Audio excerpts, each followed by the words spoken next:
Welcome to Door2Door Insider, where we take a deep dive into the mindset, the why, and the how of the industry's top entrepreneurs, leaders, recruiters, and salespeople. We are the Door2Door Nation. Here is your host, Lee Barber. Let's go. All right, gang. Welcome to Door2Door Insider Season 3. Today's special guest is Jamie Lynn. She is a licensed marriage and family therapist. She's been working in the mental health field for over 10 years. She is most known for specializing in the treatment of narcissistic abuse and recovery. It has become her life's focus to help people heal and work through issues related to abuse and trauma. Jamie, welcome to the show. Thank you so much for having me, Lee. Thank you for coming on. So, full disclosure, Jamie is my therapist. Hi, guys. We just shared a funny moment right before the podcast started, and I read through Jamie's bio as a practice round. And when I realized that she was specialized in narcissism, I asked, "Am I a narcissist?" And thank God she's like, "No." Yeah, look, like a good dead ringer for not being a narcissist is asking if you are one. Okay. Yeah. So that's really good. Yeah. So just to kind of preface the episode, I'm in the door-to-door industry. It's sales, and I deal with a lot of people in my organization, above me, below me, that we work with, and it's a really tough industry that we're in. Because it makes people face themselves in a lot of ways that they don't. But and the reason that I wanted you to come on is because I think there is a lot of people that are untreated or not vulnerable enough to go get therapy. And so I've over the last couple of years really tried to be as vulnerable in public as possible to try and inspire other people to be vulnerable, because I found a lot of mental and spiritual healing in my vulnerability, realizing that I need help with things that I don't understand. So, I wanted to talk a little bit about my story on the show, and I wanted to bring you on the show to maybe help inspire other people to get therapy if they need it. So I wanted to start with a little bit about you. I like to do some biography. So Okay. How did you kind of grow up and get into therapy? What was some of the early years like for Jamie? Well, growing up, without getting into too much detail, was really tough for me. I grew up around a lot of abuse and around a lot of trauma. So I didn't really have a very healthy upbringing. But I did have some light along the way, people that were there to encourage me, uplift me, and support me. And, my faith in God was a big part of kind of healing and working through those things. And I think I kind of wanted to, use those experiences in a way that would help other people. That was really important to me. But I didn't intentionally wander into therapy. I wasn't ever growing up as a young child thinking that this is what I wanted to do.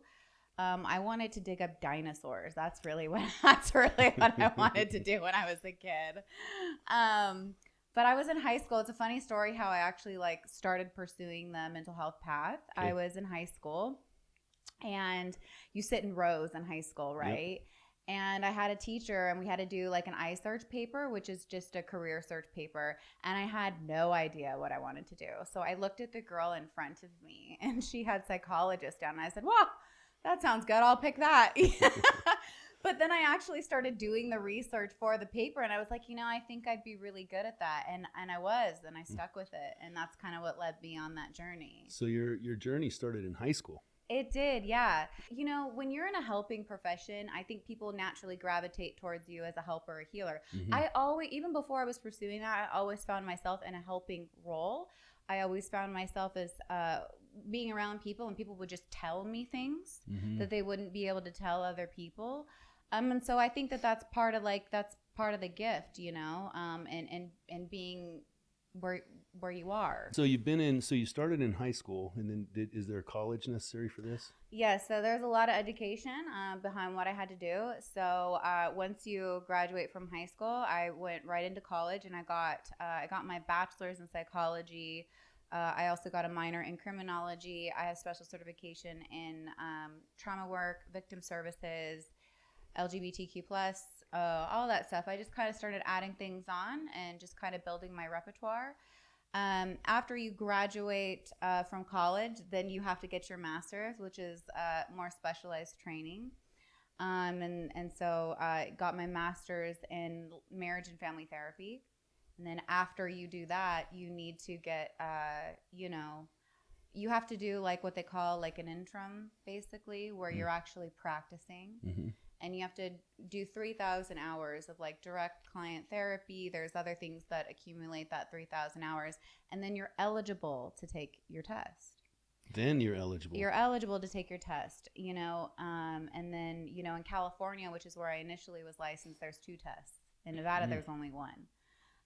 But I started in California. That's where I was born and raised. And so I passed my first time, which was really great.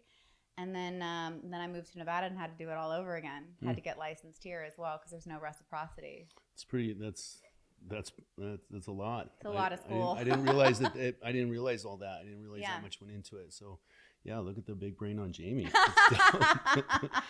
So, I guess maybe I should have asked you all that before we started therapy. Now I'm like super impressed. I'm in the right hands. There's a lot of work that goes. There's a lot of work that goes into it for sure. And I did extra stuff as well. So, and we'll just talk about you for a little bit. So obviously you're really into fitness as well. Yes, so what has your kind of fitness journey been? I always liked fitness. I did ballet when I was young. Okay. So I grew up kind of dancing, and then I became a cheerleader. I did cheerleading for a little bit in my hometown, and then school really took over for me, and that became my focus. Was doing that. That was everything to me. I loved school, so I have perfect attendance. Everything. I never missed a day. I loved it. So I was always there, and that became my focus. Fitness. Once I kind of got into college, I lost a little bit of my fitness. Mm-hmm. And I remember focus, right? Your focus probably changed dramatically. Yeah, and I was used to kind of eating whatever I wanted because I was so physically active with all the sports that I was doing. And then when I hit college, I only was focused on my education. And so I started to not feel good. I remember I was driving, and I remember my jeans didn't fit the way that they used to. My seatbelt wasn't same. Little things like that. For me, it was a seatbelt. And I was like, what is going on? And I've never actually even weighed myself before. And I weighed myself, and I was kind of surprised at the number that I saw. And I wasn't super overly critical with myself, but I was like, you know what? I need to make a change here. And so I started going to the gym, and I started working with a personal trainer because I had no idea really. I knew how to move my body, but I didn't know how to shape my body. And so I got a personal trainer, and I've had a personal trainer ever since. And for me, now I know how to move my body and build muscle if I want. But for me, it's my therapy in many ways. And so it's super important to me to do something physically active. I've always wondered about this may, I don't know how this will sound. I've always wondered how therapists thought, like how are their relationships, how are their marriage, how was their self-talk, so when you went through that change, you were in college, I'm assuming at that time you're going to college for therapy. Yes, I was. Yeah. How did your internal mechanisms develop while you were learning those things? Like, is it easy to understand other people and hard to understand yourself? Because you're human, right? So you're having the same emotions and the same problems and the same, self-talk and all these different things. How did you learn? How did you develop while you were learning therapy or just humans, like human behavior, emotions? Like, how did you develop internally with that? That's a great question, and I don't think anybody's ever asked me that before. So I kind of have to think about that. How did I do that? I've always been an observer of myself. I have always observed my own behavior, and I've always been very introspective. Not everybody's like that. So I analyzed myself, and I think that's part of what drew me to the profession too, is I was probably trying to figure my own shit out as well. Yeah. And I was looking at healing parts of myself. And when I had the privilege of being in therapy and benefiting from the knowledge that I was learning and then applying that to myself, and then like I remember just learning concepts like empathy, okay? And you learn these core conditions that are like the foundational principles of doing any kind of therapy, right? Mm. And I remember learning like what empathy is, but can you describe it? Can you show it? Can you teach it? Right? Learning these things, and I was like, let me actually practice empathy. I'm an empathetic person, but let me actually practice being empathetic, intentionally. Right? Exactly, yeah. Right? And so when I was learning these things, I would start applying that. I would apply that just in my daily conversations, and then I would apply that on myself as well. Like when I was learning CBT, there's many different therapeutic approaches. I like CBT. What is CBT? CBT is cognitive behavioral therapy. Okay. I don't just do CBT. I like CBT. It's not everything. Okay. But it's a lot of stuff that we've done. Okay. Mm-hmm. It's a lot of like restructuring, reframing, pulling out the subconscious script that mm-hmm. you're telling yourself, and then mm-hmm. providing corrective feedback. Got it. Regulating your emotions as well. Mm-hmm. So I would do that. I became like an observer of my own thoughts, and I was like, do I want to accept this or not? Mm-hmm. And I took full ownership and full accountability over myself first. And if there was anything that I wanted to change, I didn't point the finger at anybody else. I went inward, and I gave myself the permission, and I gave myself the power to change that. I was never ever one of those people that I was like, it's your fault. I was never like that. I didn't wallow in my pain for too long. Yeah, I love that. That's really cool. So are you just like a spiritual badass now, or? I don't know. I would love to call myself a spiritual badass. I'm definitely very spiritual. I don't know how much of the badass is in there, but I try. Yeah, I love it. And I want to talk about some of the stuff that we've been through. Mm-hmm. So I can be vulnerable, but I had not realized that you specialized in narcissistic abuse and recovery. Mm-hmm. So I'd like to talk about what is narcissism? Well, you're going to really go down the rabbit hole with me because I know way too much about this. Okay. Look, narcissism, just to keep it simple, the world will think, the world will see it as a very selfish person. Okay.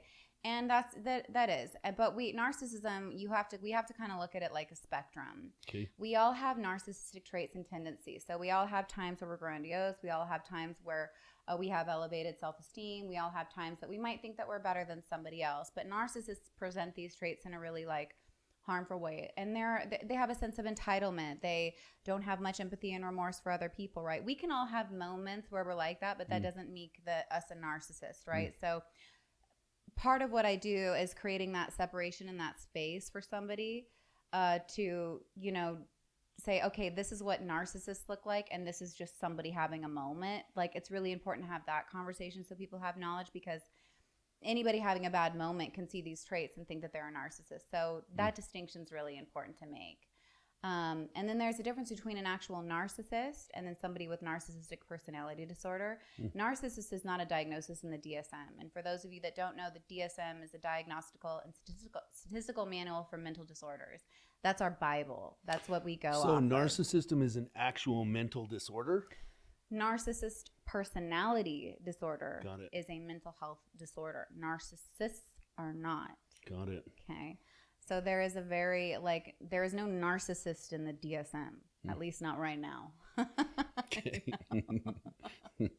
So when we talk about, I think I'm tracking you pretty well. So there's, I feel that I've known narcissists before. I think, there's definitely some in the sales industry. It's a great place for them to be. Mm-hmm. And when you say, just reading off your bio here, the treatment of narcissist abuse and recovery. Mm-hmm. So you're also focusing on people who have been abused by narcissism or affected by narcissism, and helping. So you're not only helping a narcissist try and recover or identify and fix, but also people who have been abused. And I've been in, I know, and obviously I can't diagnose a narcissist, but I feel that I have known some. Mm-hmm. And even at work, mostly, the relationships that we've been in, it's a very troublesome relationship where it is almost abusive, where there's things that are said in slight. Mm-hmm. Yes. It's like passive aggressive. We call those devaluations. Yeah. Yes. So talk about the people who are abused by narcissists and how they need help. Well, that is really what I specialize in. If you've actually look, it's hard because you have to make sure you're actually. A lot of people seek me out because they think their ex is a narcissist. There's so many. I have just because somebody hurt you doesn't make them a narcissist. I have to say that, okay? If you're actually dealing with a narcissist, and you need to know how to read the room, okay? Because not everybody that's a dick is a narcissist, okay? Yeah. Okay, sometimes some people are just assholes and jerks, okay? Yeah. But that still doesn't make them a narcissist, okay? So I have to kind of say that as a disclaimer. Got it. But if you're actually dealing with somebody who really was a narcissist, then that's a traumatic experience, and you need usually a lot of support because there's so much physical abuse a lot of times, depending on what kind of narcissist you have. Really? Oh, yeah. Physical, there's a whole narcissist abuse cycle that people go through. It's actually very predictable, and I help people work through that because it's fairly easy to know what a narcissist is going to do, actually. They're extremely predictable creatures. And I would say that, like, anytime you have exposure to a narcissist, you can present with signs of, we call it CPTSD, which is complex PTSD, which is just prolonged exposure to a trauma. And you can have things that resemble, nightmares, flashbacks, you're hypervigilant, you're experiencing threat responses, which, you're familiar with, right? Yeah, like things like that. So there is real treatment and support for that. It's not just in your head. And one of the biggest struggles is that a lot of times the victims feel like they're the offenders. And so they don't usually seek help. A lot of times I'll see narcissists in my office and they tell me that they're the victims. And it's very easy to fool a lot of mental health professionals because they present better than the victim. And they usually have better speech.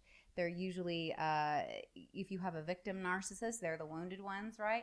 And it's hard to read through the lines. You have to be really skilled at diving out who's the real victim. Well, that's deep. And just kind of a shout out here. I mean, the reason that I wanted to get you, and I don't feel that I have any of that in my current life with my circle of influence, but I'm glad that we talked about it. I think the point of today's show for me is, I have a pretty broad audience. And, the call out is that if anybody hears anything that rings true for them in their life, whether a victim of narcissism or any of the other things that we'll talk about, seek help, seek treatment. Don't live with these things. I lived with a lot for a long time. And so this show is just to help, my listening base know that there's help out there. So that's really cool. So some of the things I want to talk about, some of the things that I'm okay to talk about with our stuff. And so my story with you was, and I don't think I've told you this. Okay. So one of my friends gave me your number because you do telehealth. And my story was that I had been in therapy off and on, me being off and on, for a few years with a different therapist who focused primarily on EMDR. And my specific experience with EMDR was fairly traumatic. I only did it once, but it took me almost 2 years to do it. A lot of it had to do with, my mom being an alcoholic in my childhood. And I never suffered sexual abuse in my life, but I suffered the abuse of alcoholism and drug use in my family. And so there's a lot of really deep cuts in there. And, I went through this build-up process of getting to this EMDR, a lot of stuff with my mom, and I did the EMDR, and it wrecked me. It was so traumatic. It was so bad. And then I left that therapist, and I, kind of do what I always do. I co-sign my own bullshit to not go back again and again and again, because I'm like, I was scared of it. Like, it literally terrified me. It really can re-trigger some of the memories, and it can be re-traumatizing. It was. And so, I know that I'm better when I'm running my thoughts past someone else. And so, the universe kind of delivered. When the student's ready, the teacher will appear. And somebody gave me your phone number, and we talked. And we did our first telehealth. And this is the part that I've never told you. So we're doing our telehealth. I'm on my phone. You're on your computer. And we're talking. And you say, tell me your story. And I tell you my story. And about 10 minutes into our conversation, you go, I don't know if this is true, but I have a feeling that you hate yourself. Yeah. And my first thought was, screw you. You don't know what you're talking about. We'll probably never see each other again. And I'm, and then in my head, you're talking and you're saying just, you were trying to kind of deliver it softly. And in my head, I'm like, I'm a great father. I'm a great husband. I'm successful. And you're like, just think about it. And I'm like, okay. And we finished. I'm a very emotional person. I cry a lot when I'm talking about something that I care deeply about or that affects me. It's just who I am as a person. And so we actually had a really good first meeting. And what happened was that you said, I think you hate yourself. I think there's parts of you that you hate. And that stuck in my head like a thorn. And so at first my reaction was, that's ridiculous. That's the dumbest thing that I've ever heard. And then as I started paying attention to myself over the next week, I started paying attention to my self-deprecating self-talk. What I was, there were things that I was doing in the gym where I was comparing myself, and you identified it for me, which was levelizing. And I would be in my car and see someone, and I would levelize people. And then I would hate that I would do it, and I would hate. It was this negative feedback loop. Yep. Mm-hmm. And so I want to talk a little bit about that. So for me, and what you talked about earlier is identifying the traumas, and what did you call it? It's the type of therapy that... CBT? Yeah. Yes.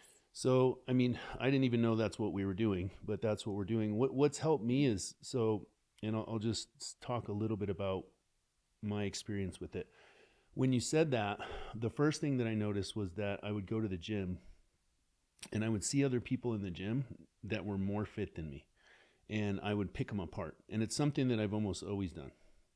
And then I started wondering why, because now I'm paying attention to it. I'm like, why do I care what that person looks like? And then I started getting angry at myself for doing it and hating that I was doing it. But I realized that I had been hating that I was doing it. I just did it, and it was something that bothered me.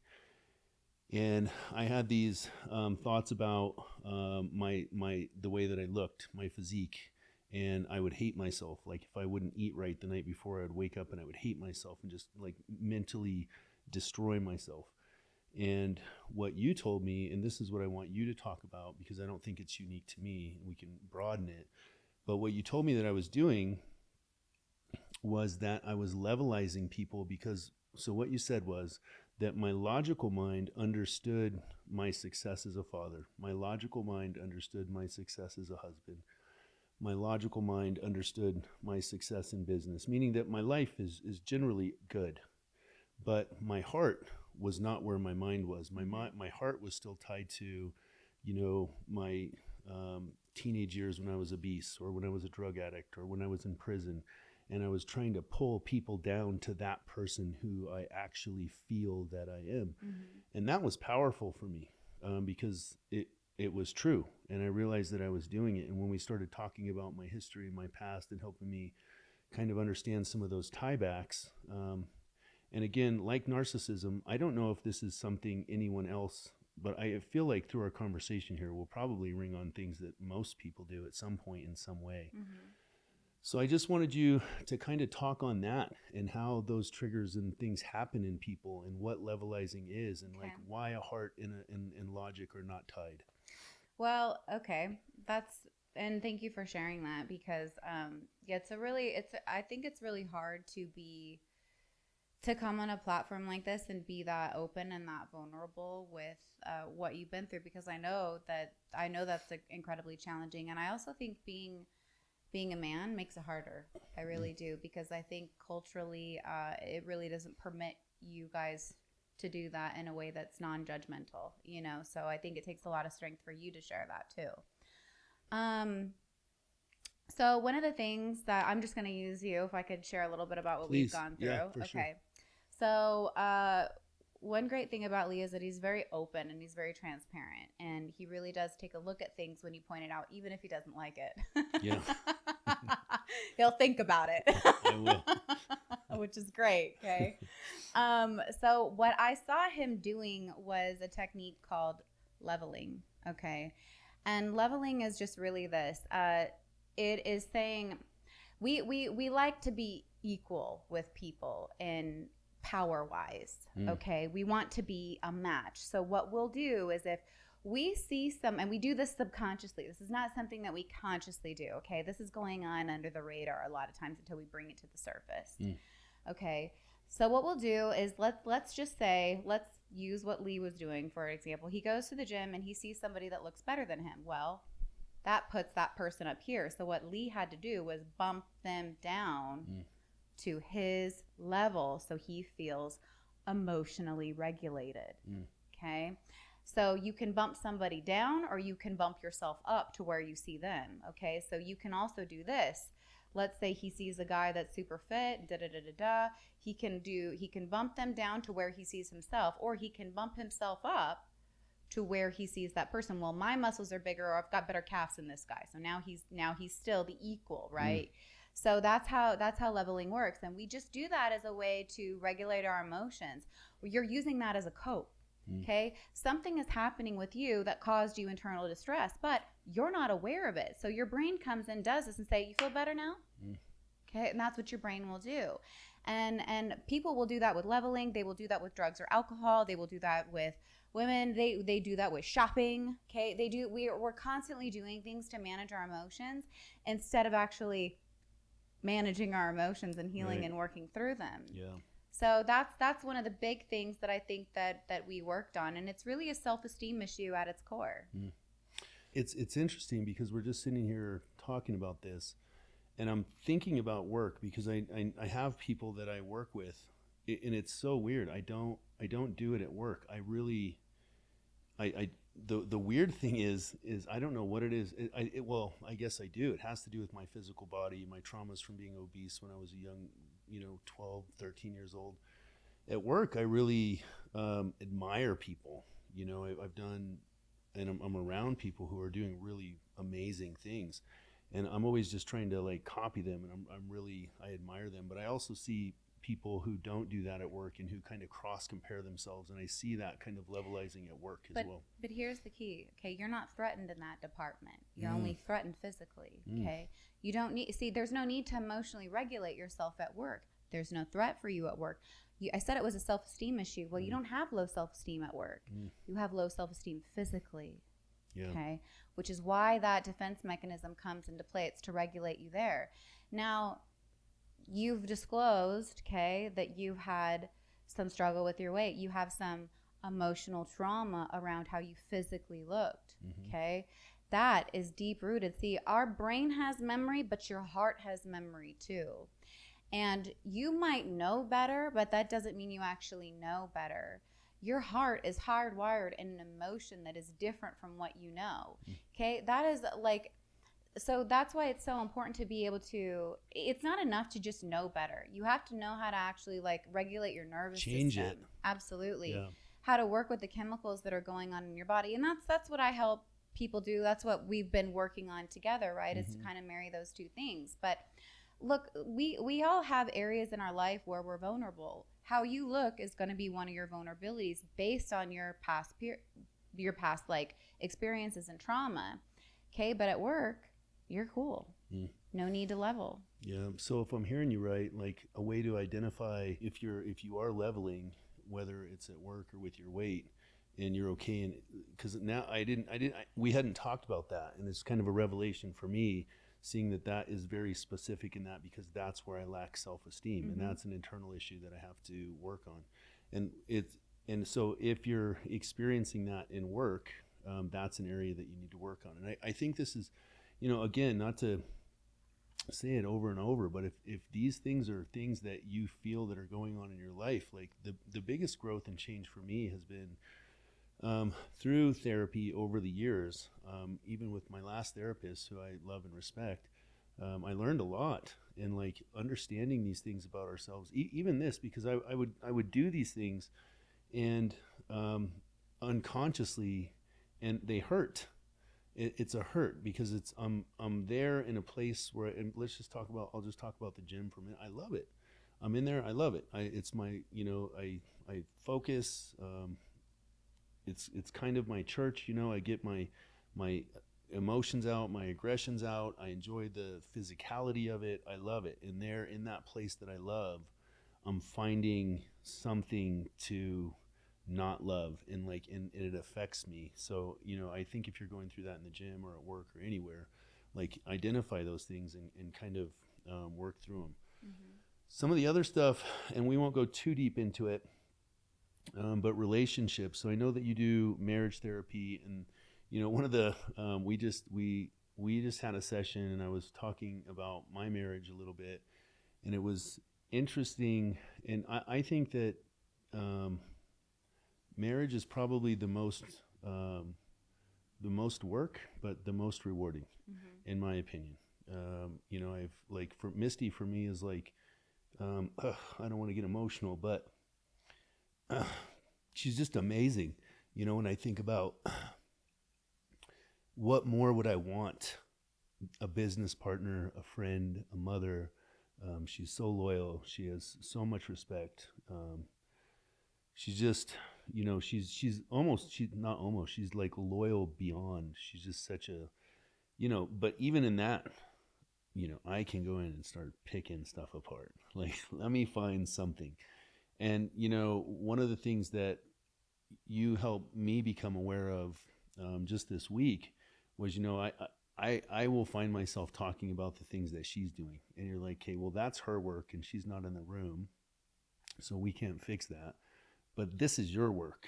And so I'd like to just talk a little bit about, before we go into some of the other questions, approaching relationships and therapy, and like understanding, here's what I've seen is, especially in my industry, when guys are not having a good time at home, life is not good. For us, sales is just and teams, like, because for me, my customers are my reps, and they're very emotional, and that is a transfer of complete energy for me, and I can't afford to have them see me in weakness, because they're looking to me when times are hard to be strong for them. And that's a pretty common denominator amongst leaders in our industry. But I've seen relationships take down the tallest trees. And so, I guess I just wanted to open up a little bit of marriage talk. Like, I found that it's my job to fix my stuff. And so how do you help people work through those things? Well, relationships are really important, and they can affect, I agree with you. I think that if things aren't going well in your interpersonal relationships, that it can affect other areas of your life, right? It can affect your mental health as well.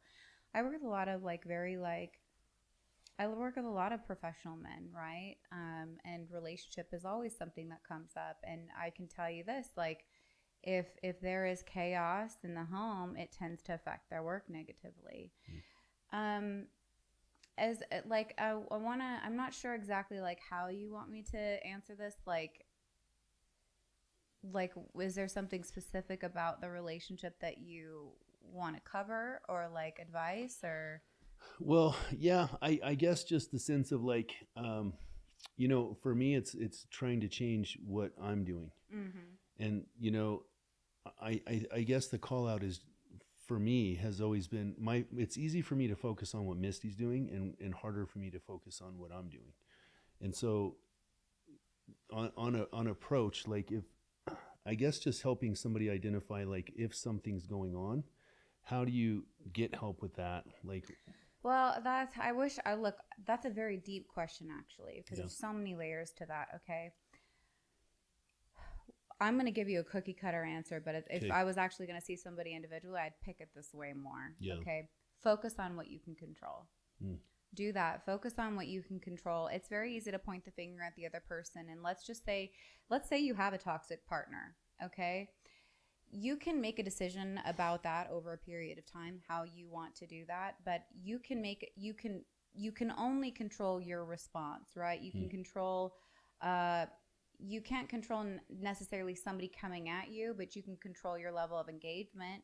You can control what you choose to believe and what you choose to focus on. You can set healthy boundaries. You can focus on self-care. You can pour that energy into yourself. You can surround yourself with people that are positive, people that uplift you. You can set realistic goals and expectations for yourself professionally, right? connect to community outside of that relationship if it's struggling, right? And then, of course, there are things that you can do to work on their relationship as well, but they need to be focused on what you can do to create the success. And, you know, not necessarily saying that I'll feel better once this person acts right. It's a great answer, by the way. And I can't be alone. I find myself doing it a lot. I'm like, if Misty would just act. That's Right. kind of the world, though. Well, I'm like, if it the is the world, world. if traffic would just act this way. If I could just get all the green lights. Yeah, you know. It's so true, but I tell people this all the time. Like, you cannot, like, think about it. You have to have the perfect day in order for you to be in a good mood. Is that realistic? No. So that means traffic can't be bad. That means all your kids got to act right. That means work has to go perfectly. All these things in your environment that we cannot control have to go perfectly, smoothly, no errors, predictable, complete control in order for us to be regulated. Absolutely not. I always tell people you have to overcome your environment. I don't let my environment tell me how I'm going to feel. Now, sometimes it gets to me, okay, because I'm human. But for the most part, like, I might have emotional reaction, but I don't linger in it. I'm out of it. I regulate myself and I get out of it, okay? I might give myself a period where I wallow in it for a minute, but then I'm like, all right, I got shit to do, you know? I don't have time for this. So, you know, you have to make sure that you don't let your environment tell you how you're going to feel and how you're going to show up for yourself and how you're going to show up for your relationships. Like, we have a lot of power as people, and we don't exercise it a lot of times. We give it away. Well, I think, you know, so listen, this is the therapy part for me because it's tools in the tool belt, right? Like, I find myself in situations where and I see other people do it too. In leadership, you know, I deal with people that are trying to focus at a high level. So I know that I'm not alone in a lot of this, but I see myself ill-equipped with the tool and making the same mistake over and over and over and over and over. And then having a session with you or having a conversation where I'm enlightened to my actions and what I'm doing and how I'm staying in that. And then what I've learned is that identifying the issue and then fixing it are two very, very different things. Like, one of the things that you told me is like, yeah, you get it.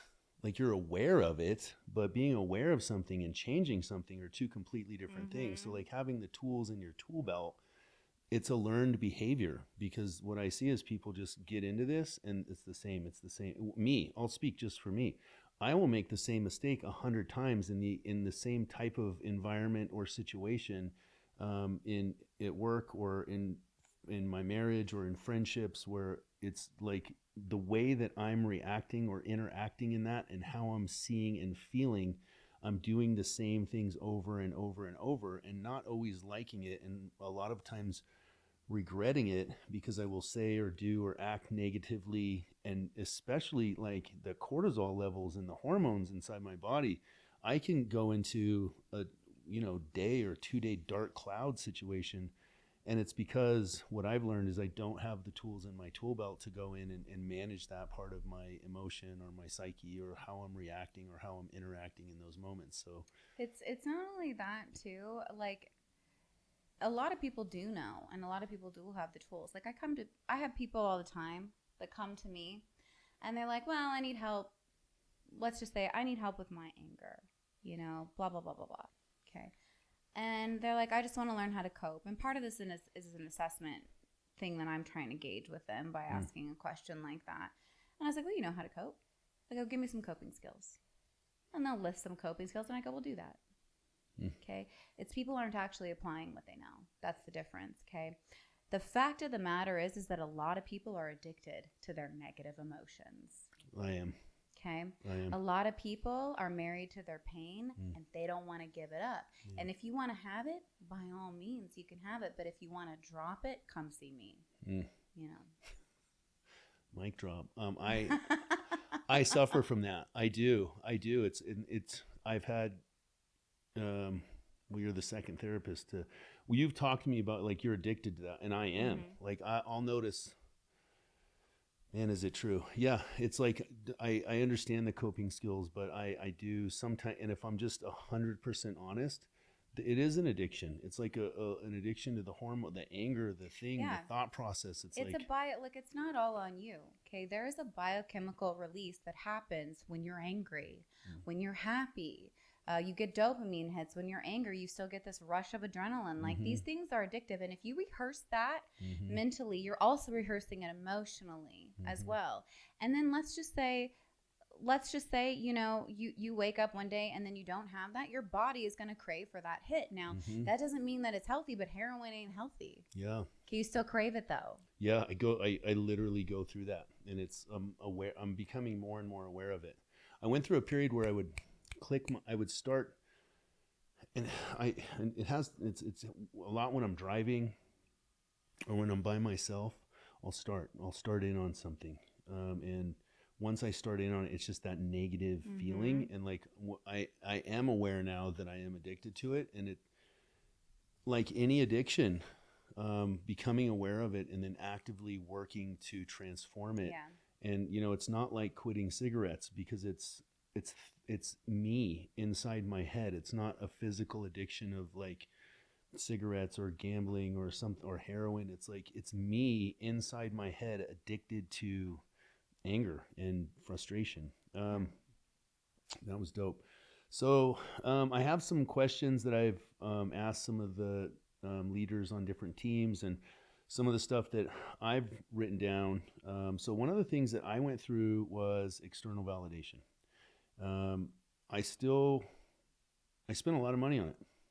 I spent a lot. And, you know, I guess it goes into, I wanted to talk about imposter syndrome also, because I felt like my external validation had a lot to do with imposter syndrome.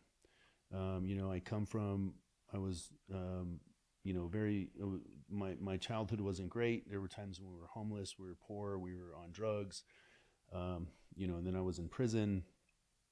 And then, you know, I worked at a limo company for 9 years and did pretty good. And then when I got into Door2Door, I started doing really good. And, you know, when I broke the $200,000 mark, and then, you know, 300, and then up and up. And the more I made, the more I felt like an imposter. And the more I wanted to show people, like, God, I have, and this is just the truth, I have Gucci and all this shit in my closet that I don't even wear anymore, because now it's almost to the point where I'm not embarrassed by it, and I'll wear it when I go out and stuff. But I mean, I would wear it, dump, like, to correlation, like, but it was very important for me to know, for you to know. And who's you? It's somebody walking by me on the street that I'll never even see again. Like when I would go to a restaurant, I would want you need to know that I make, you know, good money, and I'm going to show you. And I went through years of that, and I've kind of moved past it, but a lot of it had to do with, I felt like an imposter. I felt like an imposter in life. I felt like I truly, if I'm honest, I didn't feel like I belonged. I didn't feel like I deserved it. So I just wanted to talk about external validation versus internal validation, and maybe a little bit of imposter syndrome, and how you see those things manifest, and how to identify, and maybe how to work through some of them a little bit. Well, I think imposter syndrome is, it's a poppy term for low self-esteem. Okay. Okay, that's really what it is. In fact, like all these disorders and stuff like that I hear being played around, there's like core critical root issues to each one of them. And so I just kind of sift through all the fluff, and I'm like, that's the real issue, right? Man, that sounds way worse. Low self-esteem. But we gotta call it's it true. like what it is. No, I okay? like it better. Gotta call it what it is, okay? Like because like, look, let's take that example, okay? You're doing the same thing instead of leveling, okay? You're regulating your self-concept with accolades or clothes or this or that, because what happens is you're perceiving a threat. Okay, you're not aware of what the threat is, so you're using these other ways to cope. Now, we can use the term imposter syndrome, and really what that is, you did a great job describing that. It's just faking it, feeling undeserving of what you have, okay? Looking for these other things to affirm your self-worth, right? Well, let's just work on that. Instead of this imposter syndrome thing, because really the imposter syndrome is just a term for low self-esteem. That's really what it is. Like, that's the root of it, right? That's the meat of it. I don't feel deserving of this. I feel less than. I don't feel like I'm good enough. I feel like I'm faking it. I don't feel worthy of the good things happening to me, right? Let's work on that trauma, that wound that needs healing, and that imposter syndrome goes away. Now I can talk now. Let me just say this. There is nothing wrong with validation. I don't have a problem with it. I think it's okay. Like, you want to get likes on Instagram, go ahead. I don't give a fuck. Okay. Yeah. Let's go. Let's go. Post your hot picture. It doesn't fucking matter. I like that kind of stuff. I don't care about. But I draw a distinction when you're dependent on it. When you've got to get those likes, when you don't reach a certain number, when you're like, oh my God, when it starts to put you into a panic, now you're dependent, and that's a problem. Okay. So that's it. And like, look, there's nothing wrong with validation, but you don't want to be dependent on it. So if you need it in order for you to feel better, well, that's just a cope. Okay. Validation, there's nothing wrong with getting words of affirmation. That's a love language, right? That's beautiful. I agree, yeah. Okay. So we have to create some balance and some structure, because like a lot of people in psychology and in the world will be like, this is bad, this is good. And it's like, it doesn't really work that way. There's nothing wrong with validation. It's the dependency that's problematic. Okay. And so that's really kind of what you want to treat. But yeah, like, go ahead and get praise from other people. That's beautiful, right? But don't get to a place where it's like you have to have it in order to feel good, because I'll tell you what, that will only like when you're dependent on it, we're going to be looking for quick fixes, right? With validation. It's going to be like, oh, I need somebody to say that. Like, tell me I look pretty today, okay? Like, tell me I look pretty today. Like, oh, well, my boyfriend didn't say anything about the dress that I'm wearing. He doesn't love me. He's not attracted to me anymore, da-da-da-da. And then we need a hit. Tell me. And as soon as he tells you that you look good, as soon as you tell me that you're pretty, you calm down, okay? And then that only lasts as long as your next negative thought. And then you need it again. You need that hit again, okay?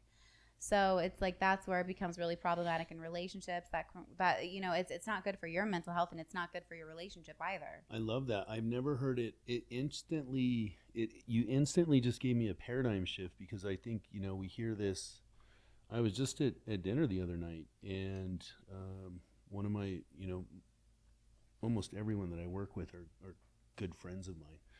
And one of my good friends said, he asked me, have you ever had imposter syndrome? And I said, yes, I've suffered from it. I've never, when you reterm it to what it actually is, low self-esteem. Yeah.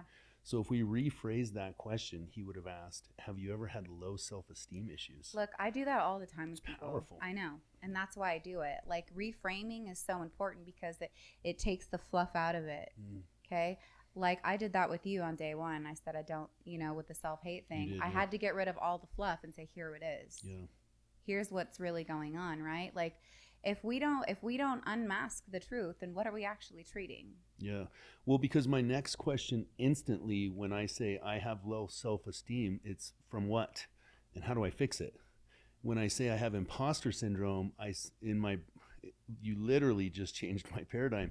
Because imposter syndrome, I always say, I just feel like I don't fit in because I haven't earned it yet. But really what I'm saying is, I don't fit in because I feel like I don't have good self-worth, and I don't feel good internally. Yep. And why? Why don't I feel like I deserve this? Why don't I feel like I belong in this room? Why don't I feel like I belong with these people? Like, it's an instant paradigm shift. And then, and again, I would say, if any of this rings true and you say why, seek help for the why and the how, like why. That's, you know, and for me, a lot of it's gone back to, you know, my childhood and being poor and being on drugs and being in prison. Like, there's a lot of things in there where, when I look back from this paradigm to that, I can say I was just trying to almost prove to myself that I was worthy, and it was all because I had extremely low self-esteem. Yeah. And like, that's a wonderful way to put it, right? And this is what I see a lot of people do, especially men that are in positions of power or in leadership roles, right? It's never enough. That's why they're such high achievers, okay? They're always looking for that next thing, but once they get to the top, they're never really satisfied. It's because nothing fills up that internal void. It's their work to do. You can't have enough trophies. You can't have enough money in the bank. You can't have enough hot women on your arm. It ain't gonna fill up your cup. That was pretty dope for me right there. I just got a paradigm shift. So you didn't think you were getting a therapy session today. No, it's awesome. Well, I mean, just paradigm shift, and that's for me. That's what therapy is. Yeah. It's like it's helping. Listen, we're human, right? We suffer from the human condition. Yeah. Like we all think we're so special. And we all, it doesn't matter if you're in Las Vegas or in some tribe in a jungle, you still feel love, you still feel hate. Things are still fair, things are still unfair. There's still frustration, there's still doubt. Like, this is the human condition. So I love it. Okay, so we talked about external validation, vulnerability and authenticity. Why is it so hard? And how do we do it more? So I found that vulnerability and authenticity for me, Seth asked one of my leaders asked me to do a presentation on authenticity. And when I asked myself, well, what is authenticity? My internal answer was vulnerability. Like, for my most authentic self is very vulnerable. I'm caring, I'm loving, I'm compassionate, I'm emotional. And for me, what's crazy is the greatest mirror to that is my wife, Misty, where I've been in a relationship with her for 7 years, and it can still be difficult for me to open my mouth and be vulnerable because my first thought is, she's going to judge me. She's going to think, and the reason I'm using her for an example is not because we don't have a good relationship. We do, but she's the closest person in my life, and she's still hard to be truly vulnerable with. So I want to talk about vulnerability and the power of it and what it looks like from your paradigm, because to me, it's one of the most powerful things and one of the most hard things for me to do. Well, there's a couple different directions I could take this, but I'm just going to say what's coming to mind. Vulnerability is incredibly powerful. You shouldn't do it all the time. Probably didn't think I was going to say that. No. Okay. Look, like I have a very different perspective than you when it comes to things like this. Yeah. I don't think you need to be vulnerable around everybody. I do think you need to be vulnerable around certain people, though. Okay. I think you need to be vulnerable with love. You don't need to be vulnerable to a person, that is taking advantage of you. You don't need to be you have to kind of know who your audience is in order to present these traits, because I talk about one of the things that I do with narcissism is they're dealing with empathic people a lot of times, and those empathic people tend to be incredibly open and vulnerable. That's not a negative thing, but those traits are exploited. So vulnerability is a trait that can be exploited, okay? It's not wrong to be vulnerable, but you do need to manage who gets that and who doesn't, okay? You don't just need to pour yourself out to everybody, because not everybody is a trustworthy source, okay? Now, with somebody like your wife, like Misty, very important for you to be vulnerable, okay? You having a difficult time opening up sometimes has nothing to do with her or the support that she gives you or how she is as a person. Well, let's just say for the most part, because I don't know the dynamic between the two of you guys. I agree with okay? that. No, I agree. But, the way that you were speaking about it, I was like, okay, well, this is coming from a place of pain for you, which is why that's hard for you to open up. You're still perceiving a threat.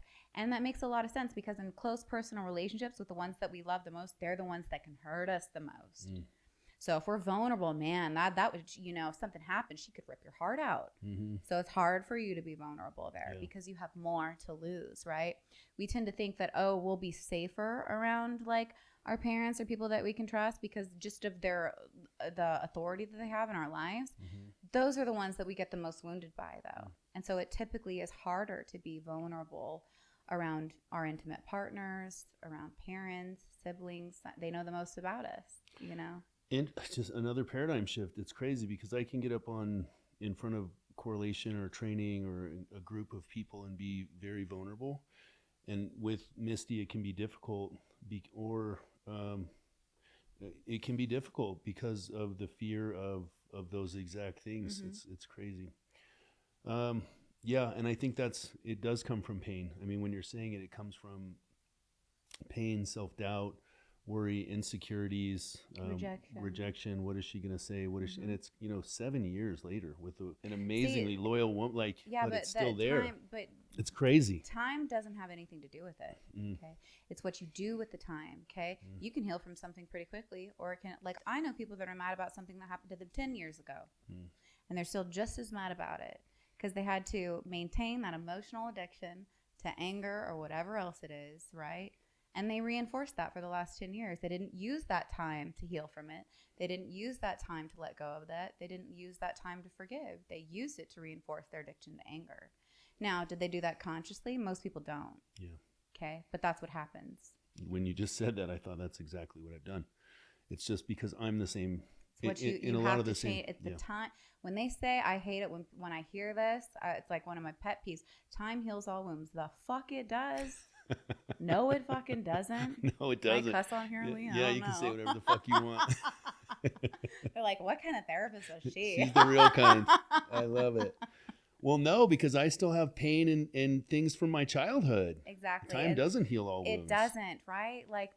That's why there's PTSD. Yeah. There's a trigger and a flashback, and it's like you're right there. It's because time doesn't matter. It's what you do with the time. You have to heal the wound, right? Yeah. That's why so much of my practice is focused on that. I can pretty much boil it down. Like usually the first time I meet somebody, I'm like, I can get to the root. Self-hate. For 10 minutes. I was like, you're stupid. And then I was like, that's what I thought. I thought she's stupid. When am I going to see her again? And then at the end of the call, I was like, maybe she's right. And I was like, oh shit, she's right. Damn it. All right. So I love that. So trauma. Let's talk about trauma for a little bit. Does everybody have it? I think so. Yeah. To some degree, right? And how does what I've noticed is that and here's what I don't like. I don't like comparing trauma because I had a really, really bad childhood. But that's relative to me, right? And so I can't judge somebody else's trauma and how it affected them. I mean, I know people whose parents got divorced and it just, wrecked them. And that's I can't. I have PTSD. I still have most weeks of the night I still have nightmares about prison, and it's what it is all of them. Every single nightmare is that I'm somehow incarcerated, and it's not the incarceration portion of it. It's that I can't see my daughter or my wife or my family, and there's this kind of this feeling that I have that's very unique to when you get placed in that position and you're not coming back for a long time. So I have that. That's one of my traumas, and then I have a lot of trauma from being, in an addicted household with an alcoholic mother, and I don't want anybody to get it twisted. I absolutely love my mom.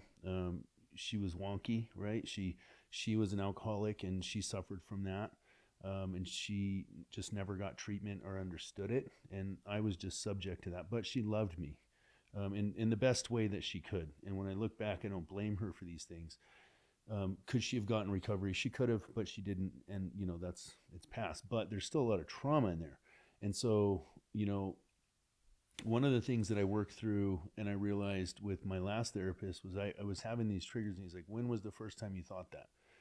And so what was it? It was that so what I want to do is when we get in an argument or something's happened, I shut down from anger. I don't shut down emotionally. I get really mad. And then that shuts me down, and I know that I'm in red zone, and I want to disengage from you, and I want to leave. And then if you come to me, then we're gonna get into it. I'm either gonna assault you verbally. If you're a man, in my past I've gotten physical in those situations, and it's just really negative. And so my shutdown is, hey, I don't like something, shut down, anger, remove myself. You come, bite like a snake. And I went back in that, and the question was, when's the first time you thought that? And I said, one time when I was in car. Before that, one time when I was in 20, and then one time, and it was all the way back to this one time when I was 9, and my mom was drunk, and she was ripping stuff out of the fridge, and she was 6 foot, she's a big woman, and I'm just this little dude, and she's just on one, just terrifying alcoholic rage, and I just was I just remember I didn't have anywhere to go, and I was in the kitchen in the corner, and she was ripping everything out of the refrigerator, and I just felt fear and anger and scared and all of these things. And when I look back, I feel like that's where some of that started. Mm-hmm. And so like when you say time doesn't heal all wounds, it for sure doesn't. And so those are some of my traumas. And that's like, you know, anger, run away from mom, get away. If you come to me, attack like a snake. So I just wanted to share some of my trauma and how that's affected me. And so a lot of that has been for me, like, how do I calm down? How do I like release those emotions and have a calm conversation and process emotions and stay in, because other people aren't feeling what I'm feeling. Like, that's me. And so that's, well, you know, this would be more something that we'd have to do one-on-one. I don't want to, because we would have to be more personal than I would feel comfortable doing here in this kind of setting. Okay. Cause that's trauma work, and this setting isn't appropriate for that. No. And so, but talk about the just trauma. And like, I just wanted to describe some of mine. It's probably different from most people's. Well, I'm glad that you shared that. You know, I think, again, that's a very vulnerable thing to open up and share. As you were talking, I always get these kind of like pings, right? And I'm like, that's a loss of power. Okay. It's a loss of power. That's what kept coming to mind. Loss of power, loss of power, loss of power. It mirrors the jail, right? Prison, loss of power, loss of control. And so that to me is the wound, is that right there. Okay. As soon as you said that, I identified with it. Yeah. It's a loss of power. So, you know, and especially being those two situations, they mirror each other. Okay. The root cause. Now what's happened, but your response is the same. Okay. The response is still a threat. You're perceiving a threat when there isn't one. Now, this is something that I would go into somebody more in detail with, but for here, I'm just going to keep it very general. Yeah. There actually isn't a threat there. There was a threat at some real time, but right now you're just sitting in the room talking to me. Yeah. Right? No threat. Okay.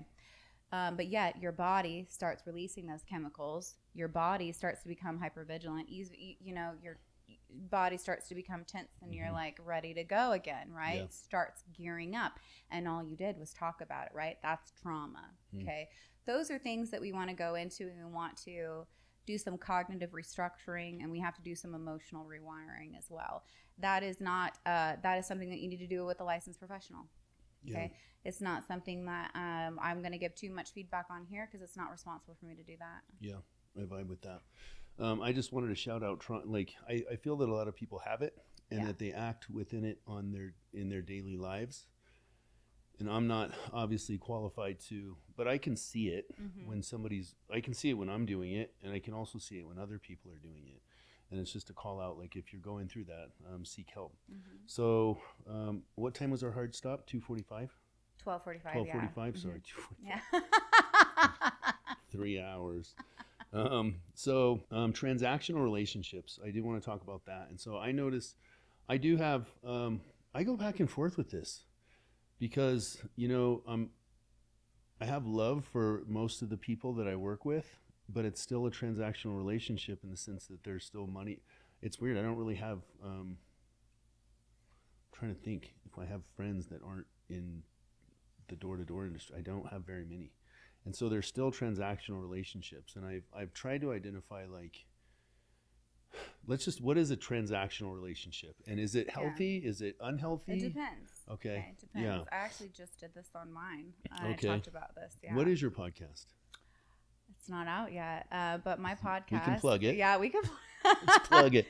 So my podcast is called Pink Pill with Jamie Lynn. Awesome. And that'll start airing pretty soon. Cool. We'll put a link in bio to cool. that too. Yeah. Cool. So let's talk about transactional relationships. It's a trade. Okay. Most relationships are actually conditional. Okay. And so it's explain that. What's a conditional? I'll go over the. Marriage is a marriage conditional? I'll go over what they are, and then you can tell me what kind you have. Okay. Here we go. Okay.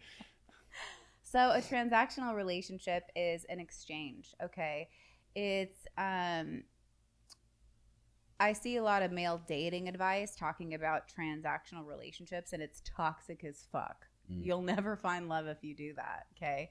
Where it's like, well, let's say, you know, the husband brings home the money and the wife needs to fuck him whenever he wants. That's a transactional relationship. It's saying, You give me this, I give you that. It's a trade. So just focus on the trade. Now, most relationships are conditional, meaning that there need to be certain conditions in order to maintain or attract the love, maintain or keep the love. Okay.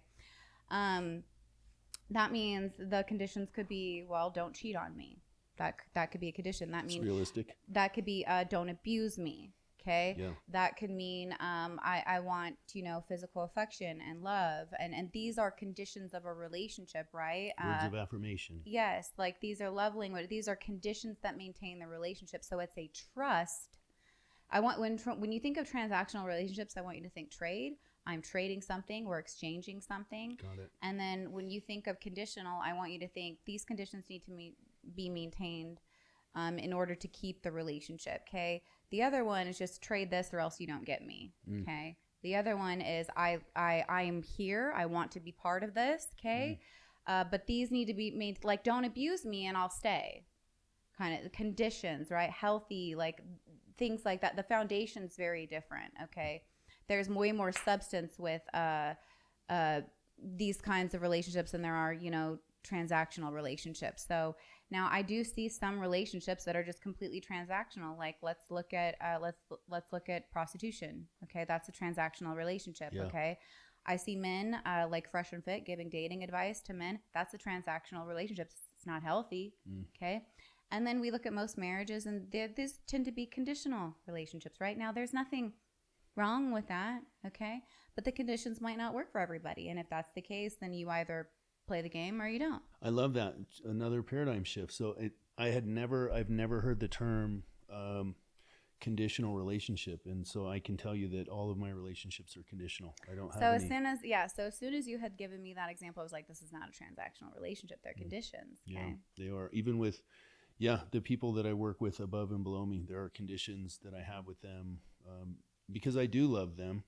And I've questioned that. And so that really just helped me. I don't know if it'll ring true for anybody else. I question, like, because we're working together, is this just a transactional relationship, even though I do have love for these people? Because we're, in our industry, it's sweat, blood, and tears. Like it's not always easy. There's a lot of pain. There's a lot of like anxiety. If one of those people called you and asked for your help, would you be there? 100%. Not transactional. Okay. Yeah. A transactional relationship, somebody would call, they would charge you for the call. Got it. Transaction. Got it. That helps me a lot. Okay. So that's pretty cool just to hear that. So I'm not a narcissist, and I'm not. I've solved all your problems today. Well, at least I know I'm not a narcissist, and I don't have transactional relationships. Because I've had people think that and I'm like, no, that's a condition. It is. It's like if you treat me this way and do these things that I love and respect and appreciate, then we can have a good relationship. And if you act in a counter way to that, then I can't be part of it. I can't be part of it. Yeah, I vibe with that. Okay, cool. What is the biggest thing cause mental? So this is one of the things that one of my guys asked, and we won't do too many more because I know that you have a busy day. What is the biggest thing that causes mental fatigue or depression in high-level people that you see? Is there any like one thing? So I can't, this is a big question, and I have to look, mental health is a really serious thing. Yeah. And I have to advise that if you're suffering from any kind of mental illness, depression, anxiety, whatever, that you actually seek professional help. I need to say that. Okay. One of the things that came to mind as I was listening to that is people not setting healthy boundaries. That's a big one right there that I think gets really overlooked, because if you're in the wrong relationships, that's going to drain you dry. Yeah. You're not going to have energy for yourself. You're not going to have energy for other people. And most people aren't careful about who they engage with. A lot of us meet toxic people all day long and they keep getting our energy. Well, that'll absolutely affect your mental health. So that's probably a big one that I think a lot of people miss. So that's interesting because the person who texted me that, I understand, like, that just kind of gave me some awareness of like what's going on in their life. There is some of that stuff. So yeah, boundaries, make sure that you have the right people. Big. And I think it's not just making sure that you have the right people, but like, because sometimes, and it's like, I mean, I'll just use myself because I don't want to talk about them.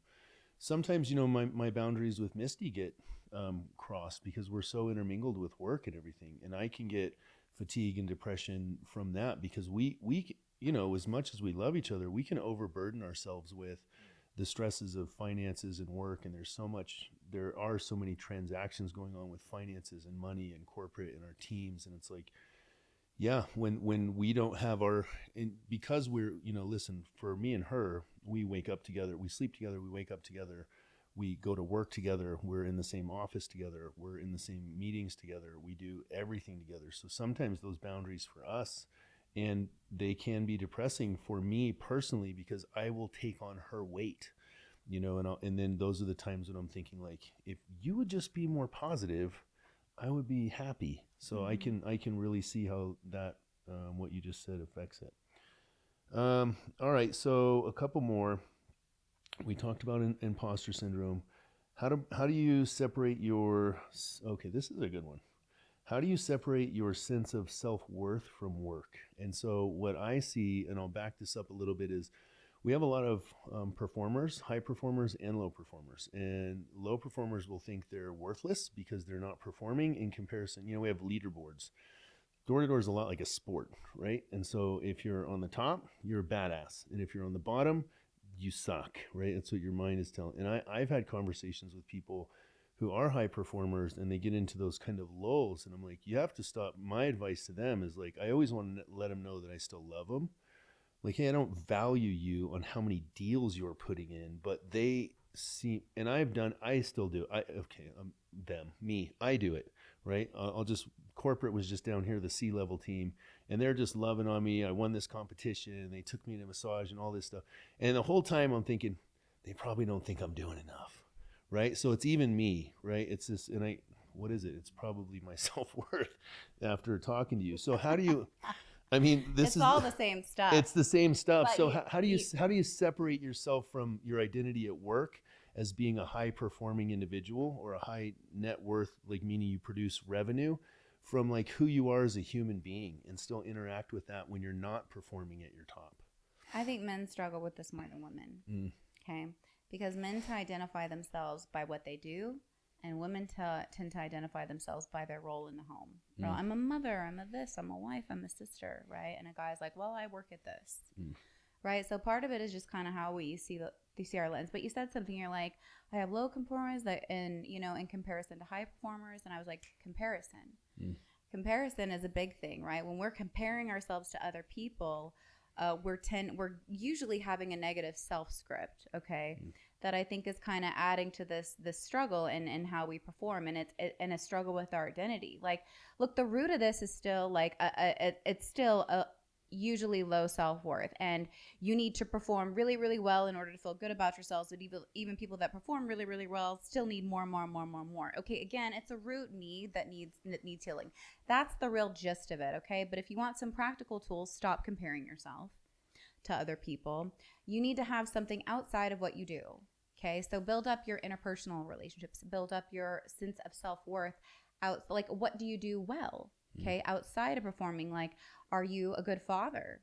Okay, are there things that you like? Like, are you artistic? Do you do well at poetry? Like, and start asking, like, you can even ask people around you, like, hey, what do I do well? If you're not sure, and you can start building up your self-concept this way. But again, there's a dependency on what you bring to the table, on what you do in order to regulate your low self-esteem. It's a self-worth issue again. And the thing is, like, I've noticed that the more that I've worked on these things personally, the better I've actually performed. Because, listen, business isn't always going to be just fucking rocking. Sometimes it's going to suck. And, I've been able to regulate myself more and more the more education I've got on my internal mechanisms and what's happening. Just today's, and just to kind of explain this, I've had a lot of these, we've been going for a little bit, not a long, 6 weeks or so, but I've been coming every week. And, the years that I've been going to therapy, I'm also Alcoholics Anonymous. So the different things that I've done over my life to try and get a hold on these things and operate at a higher level mentally and spiritually has added to my success and where I am, not just on the team leaderboard, but like what I would consider like my life leaderboard. Like, how am I comparing myself as a father? Like, who do I want to be? What are my goals? What are my aspirations? Am I living up to the man that I want to be for my daughter and my wife and for my teams? And like understanding these things, like, just today, just understand, like, it's not imposter syndrome. It's a self-worth issue. It's not comparing myself to other people on the team. It's not identifying myself at work. It's a self-worth issue. And the self-worth issue. And so the next question is, wow, I have a self-worth issue. Yeah. What is it? Where does it come from? Yes. And how do I uprooting that. fix it? Like, powerful. It's crazy how much of this has similar root causes. So we'll do 2 more, and then we'll get out of here. How does someone embark on a new challenge, and how to build confidence? Gosh, this goes almost right back to self-worth. See, this is what I was saying. This is what I was saying earlier. Okay, a lot of things are just symptom of one issue, or 2 issues. Almost okay, all of these. Exactly, Yeah. and so I see that a lot. And just by the way, these are questions from like 4 or 5 different people. Yeah, all suffering from apparently. Well, look, most people, we're not all uncommon, right? We all have the human experience, and so this, like, when I do therapy and treatment, I don't have all these huge issues that I treat. I have different situations that I hear. Yeah. I have different histories that I hear. Yeah. But the causes, the root issues, pretty much the same. That's crazy. Yeah. Just, it's now that I'm reading them, I'm like, and then, I think I just read the last couple questions, and they all seem to be, in my opinion, self-worth. It's crazy how many different people wrote these, and how many of the core of them are self-worth. So listen, how do you do telehealth? I love telehealth now. I do. I love it. It's so convenient, it's right? so convenient. Yeah. I was like, so in the beginning, because I'd gone to, oh my God, I'll just tell you, so it took me 2 years to do EMDR. And I'm sitting on this couch, and I got these things in my hand, and they're vibrating, and there's a blindfold on, and there's stuff in my ear, and, I'm getting asked these questions, and I'm just like bawling, crying, like trauma. And before that, I had done talk therapy, but very different from what you and I are doing. I felt like that was a lead up to get me into EMDR, because that's the type of therapy. And I'm not knocking it. There's people that love EMDR. It was just not for me. So also I was like, telehealth, like, I don't know about this. And it's like, am I going to have that human? I've loved it. And so I just want to talk about my experience so the in-person and the telehealth have had very little difference for me in the essence of change, or identifying, or helping me figure stuff out. So I guess you're doing telehealth I want to talk about the differences in like EMDR and your type of therapy, because they're very different. And then also, I would imagine that you do telehealth so you can reach more people. Yeah. I don't do EMDR. EMDR requires a special kind of training, but it is specific for trauma. And so it's a way to kind of connect different parts of your brain. And some people love it and some people don't. Tapping is another way to treat trauma, and EMDR kind of mirrors that in some senses. But I'm not trained or an expert on it, so I don't want to speak too much about something that I'm not trained in. I vibe with that. The type of therapy that I do is I just do what works, man. Like, I'm very direct. I have a no bullshit approach. And I just kind of, I think one of the things that I'm really good at is sifting through the bullshit and just kind of pulling out what's real. Yeah, the root. Yeah. And then I kind of show that to people, and I'm like, what do you want to do about this, right? Because it's not up to me to manage, okay? And then if you're for it, I'm down with it, We'll give you the tools and the support that you need to make the change, but you'll be the one making the change. And I can support you through that process, but I can't do the work for you. Yeah.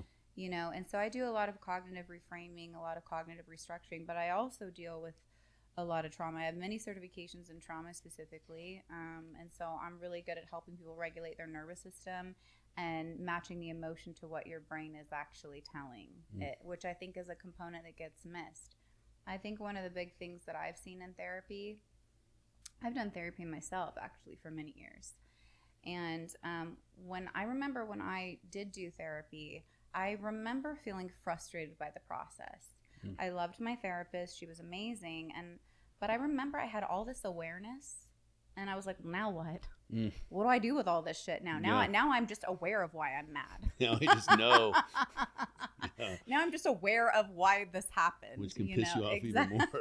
Yeah. And then I really kind of was very frustrated by the process, and I wasn't moving past it.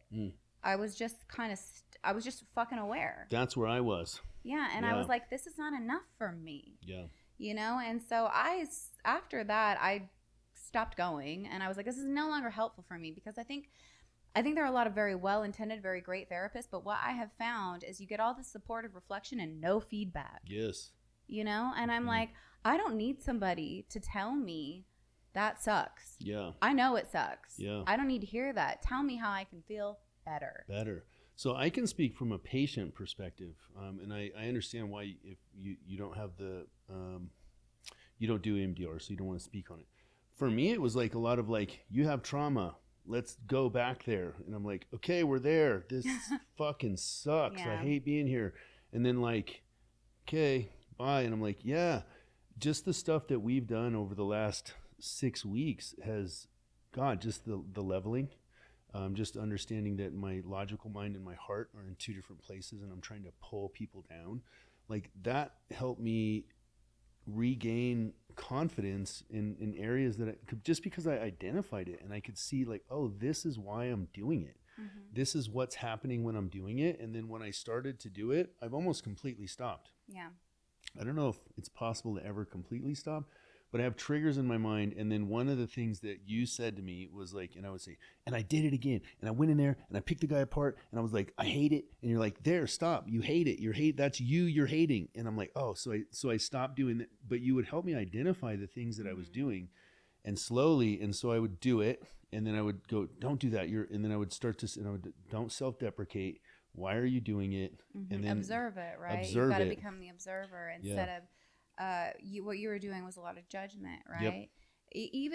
Even when you were self-correcting what you were doing and what we worked on, I was like, you're self-correcting, and you're also saying you're a bad, terrible person for fucking up. Yeah. You can just remove that part, right? Yeah. And so teaching you how to turn that off and then emotionally regulate without needing that fix, to do that, because your relationship with yourself was poor in that area, and you're used to feeling poor. And guess what? When you don't feel poor and you start to have good feelings about yourself, your brain is unfamiliar with that, and it's like, I don't know what this feels like. Let's go back to hating ourselves. Yep. So in the years of 3 years plus 4 maybe with two different in the 6 weeks that we've worked together, I've identified so much more of what I was doing. So again, nothing against EMDR, but for me, I have gained so much more just in the 6 weeks that we've worked together, just through like identifying and helping me understand what I'm doing cognitively, and then giving me simple steps. And simple, some of this stuff, and simple meaning the answer is fairly simple, but the practice is difficult. The work is on me. It's a lot like a physical trainer, right? So we talked about physical training. It's easy to go to a physical trainer and he says, okay, these are the weights, this is the diet. When you go home, you need to eat this, you need to do that. Well, that part's fairly simple. Going and doing the work is what's difficult for most people. You have to apply it. Okay. It's not enough to know. Yeah. It's just not. A lot of us do know better. Okay. But there's some challenges that we have to overcome, like emotional addictions. We have to overcome that, right? That want to keep us stuck in the same behavior patterns. You have thought loops that automatically occur, right? They automatically occur. You being aware of that doesn't change that. Okay? Yeah. You have to become aware of it and then do something differently. So you need to know what that is to do something differently. Like, I can't just be like, that's what I was getting in therapy, was like, okay, I'm aware that I'm having these negative thoughts and I shouldn't have. What do I do though? Like, it's not enough to just say a few affirmations. It's just not, Yeah. So, making those kinds of shifts. But I'm glad that, we haven't even been working together that long. So I'm glad that it has been helpful. It has. So we'll post this on YouTube, but we also have audio listeners that are just in their cars. So I don't know if you're taking on new clients. Are you taking on new clients? I am, yeah. I am taking on new clients. I don't have a ton of openings. I do get quite busy, quite full. So, it's kind of first come, first serve. Okay, so Jamie Lynn's taking clients, telehealth, so you can be anywhere. It's crazy how many listeners I have. We did a couple conferences, and I realized like how many people listen to the pod, which love and respect all of you. Thank you so much. But So where do people find you if they are interested in that, or they want to follow your content or your podcasts? For the listeners, the YouTube, we'll put links in all this also. But let's talk about therapy. How do we contact Jamie Lynn for therapy? So you can shoot me an email. It is jamiegillette@lmft@gmail.com. So you can reach me there for business inquiries. You can slide into my DMs at Jamie Lynn. You'll have the link on your podcast. A lot of people just contact me there. And then I have a podcast coming out called Pink Pill, which will have additional information, which I think you'll link as well. Yeah, so, I will. I'll link all those things. So if you're listening in the car, go to Door2Door Insider on Door2Door.insider on Instagram, and on Jamie's profile picture with the release, we'll have the links for all of her contact information, so you guys can look her up and check stuff out, follow the Instagram, and listen to Pink Pill. I'm excited for that one. I know, I'm super excited. It's going to be good. So Jamie, thank you for coming on, thank you for helping me. Thank you for, I don't know how many people you help. I imagine it has to feel rewarding when you see success stories and like people actually applying stuff. I appreciate you taking your time to come out and do this and help our listeners. Hopefully the vulnerability in this has helped somebody out there realize, like, hey, don't just continue to do what you're doing. Seek help, become a better person. So I appreciate you coming on the show. Well, I just want to thank you for your time as well. Like, a lot of times I don't always get to see, I work with people, but I don't always get to see the end results or hear a person's experience or feedback. So this has been like really helpful for me too. And I appreciate you just being so open and vulnerability with what your experience has been, the good, bad, the ugly, like it all. I very much appreciate your openness. And I think I think it's really hard, again, to be a man, especially, and to share those parts of yourself, right? So, guys, if you are listening, girls too, but, especially guys, if you're listening, like, mental health can be really taboo for you. And there are people that can really, support you through that. And I would just encourage you to find a community, find mental health care, like somebody that you can start to bounce things off of it and processes, because you shouldn't be suffering in silence. I love that. Don't suffer in silence. All right, Jamie, thank you so much for coming on the show. I appreciate it. Thank you.